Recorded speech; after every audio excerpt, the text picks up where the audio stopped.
লোকদেরকে দেখতে হবে যে কারণ শয়তান যদি তার ভার 50 থেকে 60-এ বাড়ানোর চেষ্টা করছে, আপনারও আত্মিক জীবনের ভার 70-80-তে নিয়ে যাওয়া দরকার আছে।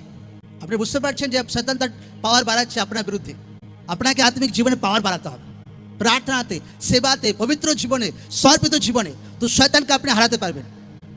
আপনার আত্মিক জীবনের পাওয়ার আমি ধরলাম 30 আছে, আর শয়তান দেখছে আচ্ছা, শয়তান ওই টাইমে 20 তার পাওয়ার ছিল আপনার জীবনের বিরুদ্ধে। শয়তান দেখছে আচ্ছা এই ভালো প্রার্থনাতে বাড়ছে, এই পবিত্র জীবনে বাড়ছে, চলো এর বিরুদ্ধে আরো পাওয়ার বাড়াই। শয়তান তার পাওয়ার বাড়ালো 30, 40, 50, 60, 70 বাড়িয়ে ফেললো, আর আপনি শয়তানের পাওয়ার বুঝতে পারছেন না, আপনি এখনো 30-এর পাওয়ারে পড়ে আছেন। আপনি দাঁড়াতে পারবেন না বেশিক্ষণ শয়তানের সামনে, আপনাকে সে ঘিরে ফেলবে, আপনাকে সে ডাউন করতে শুরু করবে। আপনি যে মুহূর্তে বুঝতে পারলেন যে শয়তান ভাই প্ল্যানিং করছে আমার পরিবারের বিরুদ্ধে, আমার রিলেটিভের বিরুদ্ধে, আমাকে পেছু টান দিচ্ছে, হ্যাঁ, আমার ক্যারেক্টারে এফেক্ট দেওয়ার চেষ্টা করছে আমার আত্মিক জীবনে, তো আপনাকে আরো জোর বাড়াতে হবে। চলো প্রার্থনাতে অ্যাটেন্ড করবো, চলো ভাই সানডেতে অ্যাটেন্ড করবো, বুধবারে অ্যাটেন্ড করবো, অনলাইনে অ্যাটেন্ড করবো, চলো বাক্য পড়বো,